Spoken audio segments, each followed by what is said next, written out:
जिंदाबाद जिंदाबाद जिंदाबाद सोनिया जिंदाबाद जिंदाबाद जिंदाबाद मोदी दानी गुंडागर्दी नहीं चलेगी नहीं चलेगी मोदी दानी गुंडागर्दी नहीं चलेगी नहीं चलेगी मोदी दानी गुंडागर्दी नहीं चलेगी नहीं चलेगी सोनिया जिंदाबाद जिंदाबाद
सोनिया गांधी जिंदाबाद जिंदाबाद जिंदाबाद राहुल गांधी जिंदाबाद जिंदाबाद जिंदाबाद कांग्रेस पार्टी जिंदाबाद जिंदाबाद जिंदाबाद आवाज दो आवाज दो। जब जब मोदी डरता है ईडी को आगे करता है, जब मोदी डरता है ईडी को आगे करता है। हमारे साथ प्रदेश अध्यक्ष डॉक्टर मदन मोहन झा जी हैं। आइए हम उनसे सुनते हैं प्रदेश के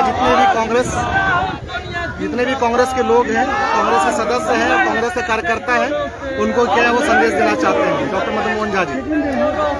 आज हमारे सम्मानीय नेता सोनिया गांधी जी को दफ्तर में बुलाया है। मैं समझता हूँ यह देश के लिए दुर्भाग्यपूर्ण है, क्योंकि जिस तरह से उसकी कार्रवाई हो रही है, न उनके उम्र का लिहाज किया जा रहा है, न उनके पद का लिहाज किया जा रहा है, और न उनके स्टेटस का किया जा रहा है, न उनके बीमारी का लिहाज किया जा रहा है। तो मैं समझता हूँ यह देश के लिए दुर्भाग्यपूर्ण स्थिति है। इससे पहले भी राहुल गांधी जी को 55 घंटे तक ईडी ने पूछताछ किया है, और हमारे नेता सम्मानीय सोनिया गांधी जी को आज दूसरे बार बुलाया गया है, जबकि वो हर पहले दिन ही कहा था कि आज ही आप 7-8 बजे तक जितना बजे तक आप पूछताछ करना चाहते हैं वो कर लीजिए, लेकिन वो नहीं करके बार बार बुला करके देश में एक भय की स्थिति उत्पन्न करने जा रही है ये सरकार। जो हमारे विरोधी, चाहे नेता हों, चाहे आप पत्रकार बंधु हों, चाहे आप बिजनेसमैन हों, चाहे आपको अफसर हों, सबों को डरा धमका करके अपना जो वादा किए थे उसको तो पूरा किए नहीं। तो अब देश में कहीं आंदोलन का रूप नहीं ले, उसको डाइवर्ट करने के लिए इस तरह की कार्रवाई कर रहे हैं। तो मैं जिस तरह से देश की आज़ादी के लिए हम लोग ने महात्मा गांधी जी के नेतृत्व में लड़ाई लड़के देश को आज़ाद कराया, उसी तरह से देश जो दूसरे गुलामी की ओर अग्रसर हो रही है, राहुल गांधी जी के नेतृत्व में लड़के हम लोग पूरा देश को आज़ादी दिलाएंगे। बहुत बहुत धन्यवाद। हमारे साथ वर्किंग प्रेसिडेंट कौकब कादरी जी हैं। जैसा कि लगातार विपक्ष इस बात का आरोप लगा रहा है कि हम लोग सिर्फ कांग्रेस जो गांधी परिवार को प्रोटेक्ट करता है, लेकिन सच्चाई कहीं कुछ और है। मैं चाहता हूं कि आपसे आग्रह करता हूं कि आप इस पर प्रकाश डालें। श्री कौकब कादरी। कांग्रेस के तमाम कार्यकर्ता गांधी जी के पदचिन्हों पर शांतिपूर्ण ढंग से धरना प्रदर्शन करते रहे। हम कोई सावरकर, गोलवलकर और श्यामा प्रसाद मुखर्जी और गॉडसे के पदचिन्हों पर चलने वाले लोग नहीं, जिन्होंने अंग्रेजों का साथ दिया था और भेदपूर्ण राजनीति को देश में लागू करना चाहती है। हम तो शांतिपूर्ण ढंग से, जिस तरह से ईडी और भारतीय जनता पार्टी जिस तरह से हमारे सोनिया जी के खिलाफ बदले की भावना से कार्रवाई कर रही है, हम उसका पूर्ण ढंग से विरोध करते हैं और आगे भी सड़क से लेकर सदन तक विरोध करते रहेंगे। बहुत बहुत धन्यवाद। हमारे साथ पूर्व के मंत्री और बिहार प्रदेश कांग्रेस कमेटी के वर्किंग प्रेसिडेंट श्याम सुंदर सिंह धीरज जी हैं, और ये लगातार मुखर होकर के आरएसएस और भाजपा के खिलाफ में बोलते आए हैं। आइए उनसे जानते हैं कि ये जो छल अभी भाजपा कर रही है, उसका आप क्या संदेश पूरे वर्करों को देना चाहते हैं, और खासकर भाजपा को क्या संदेश देना चाहते हैं। श्याम सुंदर सिंह धीरज जी। कांग्रेस का ही राज था कि आज एक चाय बेचने वाला प्रधानमंत्री बन गया। हम जनतंत्र को उस अंग्रेज को कांग्रेस ने हटाया है, जिस अंग्रेज के राज में सूर्यास्त नहीं होता था, और जिस मूर्ति के नीचे बैठे हुए हैं। दुनिया में 2 सिद्धांत चला, एक मार्क्सवाद का, एक गांधीवाद का।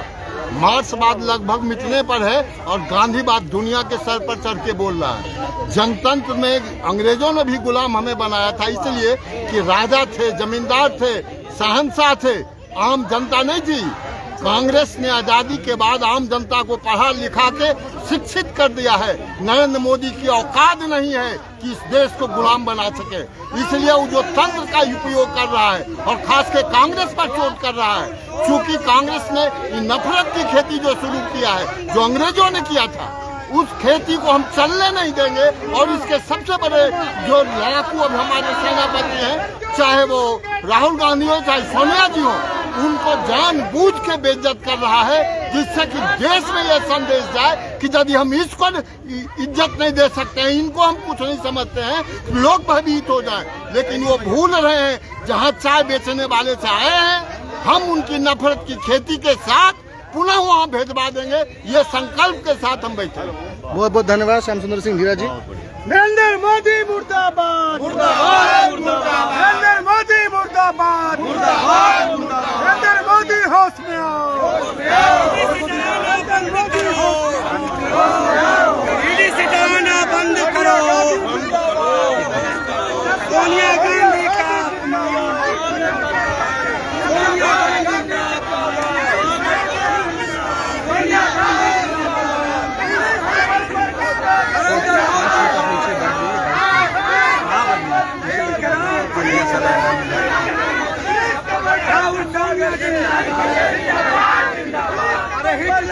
नहीं चली तो मोदीशाही नहीं चलेगी, हिटलरशाही नहीं चलेगी, मोदीशाही नहीं चलेगी। नरेंद्र मोदी शर्म करो, शर्म करो, शर्म करो।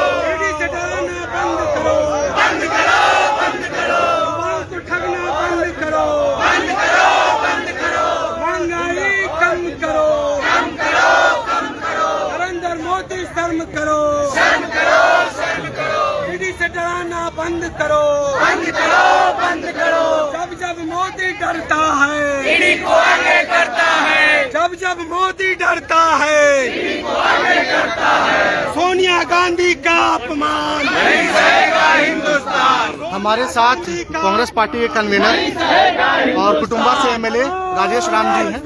आइए राजेश जी से हम जानते हैं कि ये जो कार्रवाई हो रहा है उसके बारे में सदन में आपका क्या रुख रहेगा। देखिए, सदन में पिछले सत्र में हम लोग मानसून सत्र में बहुत दिनों से चर्चा किए और 4 दिन का जहाँ से सत्रावधि था, 4 दिन में हम लोग सदन में कुछ चलना है और एक तरफ से सरकार केवल अपना जो है चर्चा करे। और जहाँ तक ईडी के सवाल है तो ईडी पूरे देश में ये डराने का काम कर रही है और डराना इसलिए है कि मोदी खुद डर गया है और कांग्रेस पार्टी से राहुल जी से मोदी डर गए हैं, अमित शाह डर गए हैं और सोनिया जी से भी डर गए हैं। इसलिए वो ईडी के माध्यम से हम लोग को डराने का प्रयास कर रहे हैं। लेकिन जिस तरह से देश में युवाओं के रोजगार के विषय पर बात नहीं हो रही है, ये विशुद्ध रूप से जो है हमारे नेता को डिस्टर्ब कर करके और युवाओं से ध्यान भटकाने का काम कर रहे हैं। बहुत बहुत धन्यवाद राजेश जी। हिटलरशाही नहीं चली तो मोदीशाही नहीं चलेगी, हिटलरशाही नहीं चली तो मोदीशाही नहीं चलेगी। नरेंद्र मोदी शर्म करो, शर्म करो, शर्म करो। लोकतंत्र की जननी वैशाली को बोला जाता है और वहाँ से हमारी एमएलए श्री प्रतिमा दास जी हमारे साथ हैं। प्रतिमा दास जी से जानते हैं कि लोकतंत्र के बारे में जो आज हनन हो रहा है उसके बारे में आपका क्या सोच और क्या कहना है। देखिए, हमारा देश एक स्वतंत्र भारत है और हमारे जो पार्टी है कांग्रेस पार्टी है, इन कांग्रेस पार्टी ने अंग्रेजों के खिलाफ लड़ाई लड़कर अपनी जान की परवाह किए सैकड़ों लोगों ने देश की आज़ादी में अपनी कुर्बानी दी, देश के आन बान शान के लिए उन्होंने कुर्बानी दी। और वैशाली लोकतंत्र की जननी कहा जाता है। मैं वहीं से एमएलए हूँ और मैं मोदी जी को बताना चाहती हूँ और उनको आपके माध्यम से कहना चाहती हूँ कि आपकी तानाशाही नहीं चलेगी। आप देश की 125 करोड़ जनता की आवाज़ दबा नहीं सकते हैं, क्योंकि हमारे नेता आदरणीय सोनिया जी और आदरणीय राहुल जी जब जब जनता के जुल्म होगा तब तब हम आवाज़ उठाएंगे। जनता के मान सम्मान की रक्षा करने के लिए हम हमेशा उनके साथ खड़े रहेंगे। आपके ईडी, सीडी और सीबीआई सब नहीं करेंगे। बहुत बहुत धन्यवाद प्रतिमा जी। हमारे साथ रिसर्च डिपार्टमेंट और मैनिफेस्टो कमेटी के चेयरमैन आनंद माधव जी हैं और प्रवक्ता भी हैं और लगातार पार्टी के लिए मीडिया के माध्यम से आवाज़ उठाते रहते हैं। आइए हम उनसे जानते हैं कि जो ये कार्रवाई है वो किस तरीके से एक गलत तरीके से ये कर रही है भाजपा सरकार। आनंद माधव जी, इस तरह से आज की परिस्थिति बनी हुई है उसमें इस तरह से ईडी, सीबीआई और आईटी ये तीनों के तीनों जो है कठपुतली बने हुए हैं और जो है ये सत्तारूढ़ दल के इशारे पे काम कर रहा है और भाजपा इसका पूरा उपयोग कर रही है विपक्ष की आवाज़ को दबाने के लिए। आज जो हमारा ज्वलंत मुद्दा है, चाहे वो महंगाई का मुद्दा हो, चाहे वो बेरोजगारी का मुद्दा हो, इस पे बात नहीं करके वो बिना मतलब की बातें करते, जिसका कोई तथ्य नहीं है, जिसका कोई आधार नहीं, जिसका कोई बेस नहीं है। इस तरह से करने से क्या होगा, ये अपना सब बर्बाद कर दे रहे हैं और जनता जग चुकी है, जनता इसका बदला लेगी। बहुत बहुत धन्यवाद आनंद माधव जी। हमारे साथ कांग्रेस पार्टी के पूर्व मंत्री और अभी फिलहाल डिसिप्लिनरी कमेटी के चेयरमैन कृपांत पाठक जी हैं और ये काफी लंबे अनुभव से, राजनीतिक अनुभव से आए हैं और उस समय भाजपा विपक्ष में हुआ करती थी और जब सत्ता में आई है तो किस तरह का षड्यंत्र रच रही है। आज जानते हैं कृपांत पाठक जी से कि उनका क्या संदेश है भाजपा के लोगों के लिए और खासकर आरएसएस के लिए। देखिए, इस सवाल जैसे जिस तरह से उन्होंने अपमानित करने का प्रयास जारी काम शुरू किया है, उनके हितकर भी नहीं है। जनतंत्र में सरकार आती है, ये उसकी खुशबू है, लेकिन जिस तरह से इसका एक पैसा में एक पूरी न किसी का सरकार का लेन देन कुछ नहीं है, उसके हिसाब में गड़बड़ी बता करके और उस एडी के माध्यम से राजनीति करना, ये हम समझते हैं कि हिंदुस्तान में सरकार में यह पहला इतिहास होगा कि जिसका लेना देना नहीं, उसी का हिसाब मांग रहा है और गड़बड़ी की जांच करके उसको मिलेगा कुछ नहीं, सिर्फ अपमानित करने की बात कर रहा है। उनके नाम कांग्रेस पार्टी ही इस देश में हमसे सत्ता हासिल कर सकती है, इसलिए कांग्रेस पार्टी के शीर्ष नेताओं को अपमानित करके डिमोरलाइज करके रखना है, ताकि हिंदुस्तान में हमारे खिलाफ में कोई आवाज नहीं उठा सकेगा। इसलिए लोकतंत्र के लिए भी खतरा है और देश के जो हालात हैं, आप देखे होंगे कि गडकरी ने भी और तमाम उसके कुछ ऐसे नेता हैं जिन्होंने इस बात को कहा कि महात्मा गांधी के बताए रास्ते के माध्यम से ही किसी का विरोध होगा या किसी तरह की बातें चलती रहेगी, लेकिन मैं समझता हूँ कि ये विफल साबित होंगे और एक न एक दिन इनको जाना है और जनता इनको सबक सिखाएगी। बहुत बहुत धन्यवाद कृपा पाठक जी।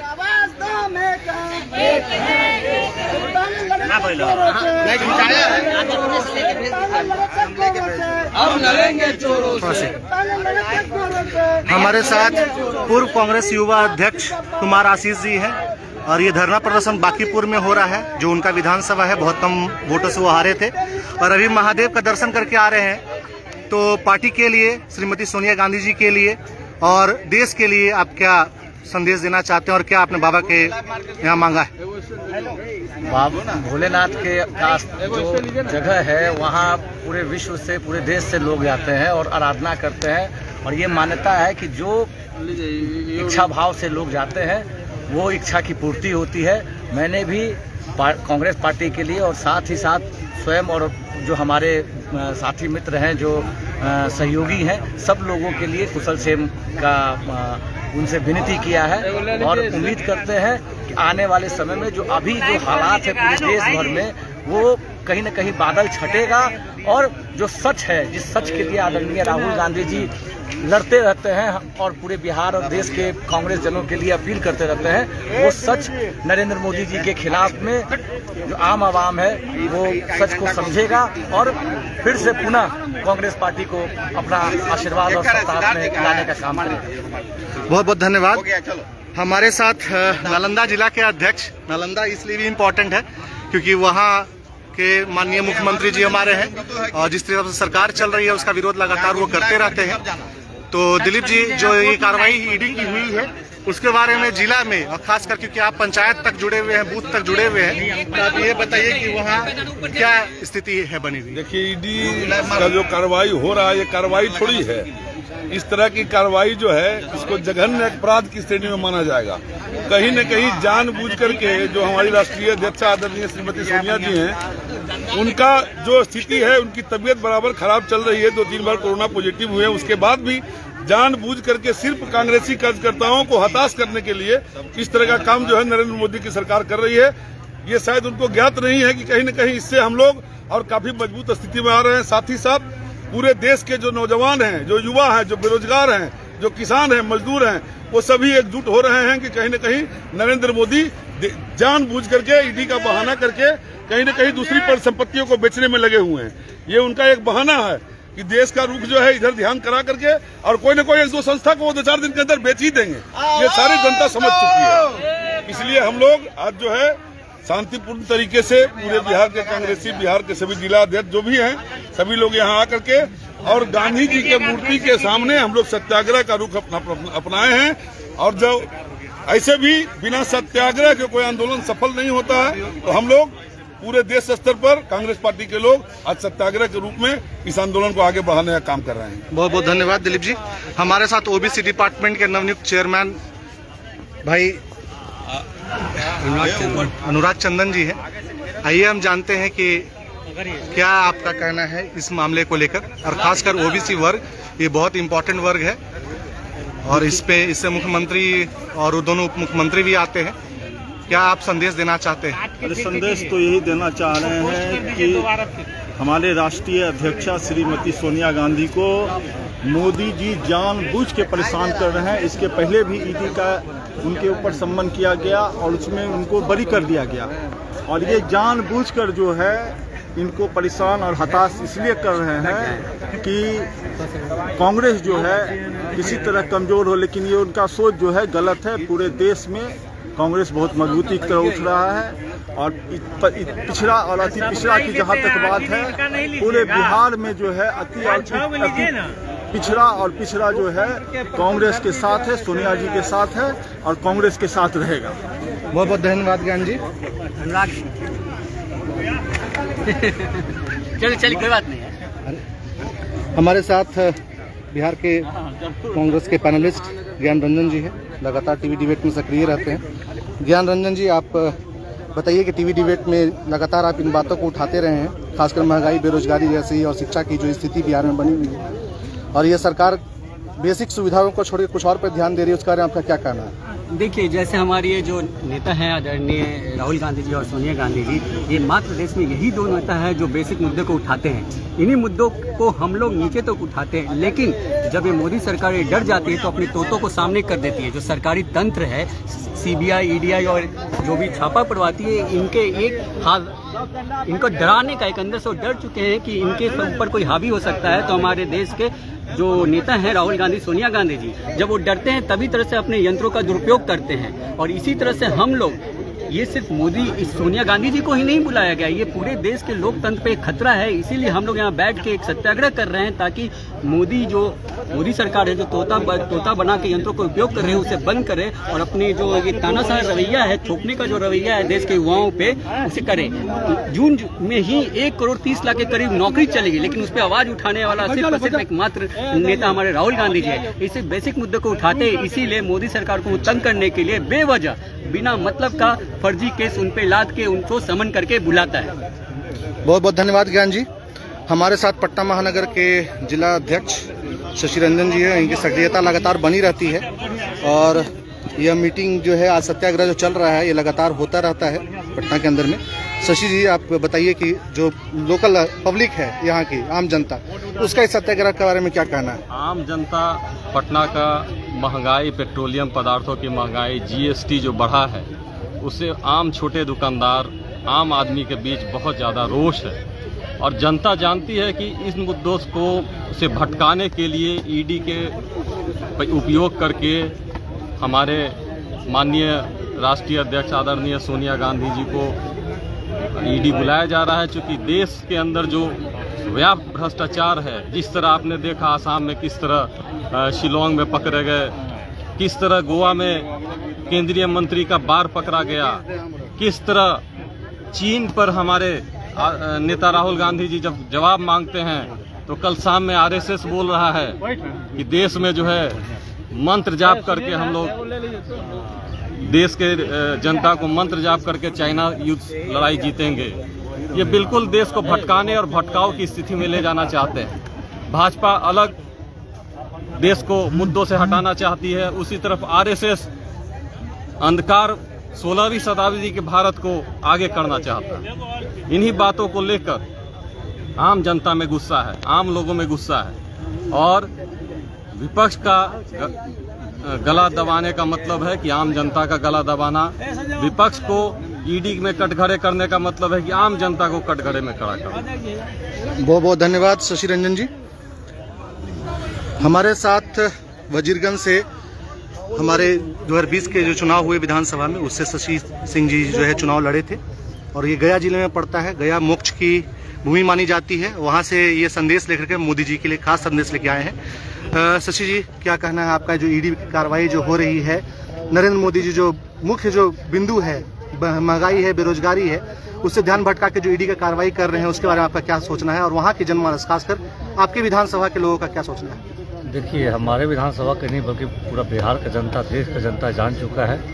आप देख रहे हैं कि तमाम मुद्दों को मोदी मीडिया जो आजकल देख रहे डिबेट में, हिंदू मुसलमान, महंगाई पर कोई बात नहीं, चाइना हमारे देश में घुस जा रहा, कोई बात नहीं। आज आप देखिए स्मृति ईरानी का कितना बड़ा स्कैंडल हुआ, बार वहाँ पर पाया गया, उसको उन्होंने हमारे प्रवक्ताओं के ऊपर इल्ज़ाम लगाया कि कोई बाहरी की सोशल मीडिया के माध्यम से। तमाम लोग जान चुके हैं क्या मामला है। तो तमाम मुद्दों को भटकाने के लिए ईडी के पास इतना फुर्सत है, ईडी के पास हमारे कांग्रेस कार्यकर्ताओं को दबाने के लिए, ह्यूमिलेट करने के लिए आज आप देखिए मेहुल चोकसी भाग चुके हैं, विजय माल्या भाग चुके हैं, नीरव मोदी भाग चुके हैं। कई करोड़ रुपया घोटाला देश में डेली हो रहा है। मुंड्रा में आप देखिए ड्रग्स इतना करोड़ों रुपये का वहाँ ड्रग्स पाया जाता है, लेकिन ईडी उसको कुछ नहीं करती है। आज जानबूझ के हमारे मुद्दा को देश के जनता जानने नहीं, दिग्भ्रमित रहे और उलझे रहे।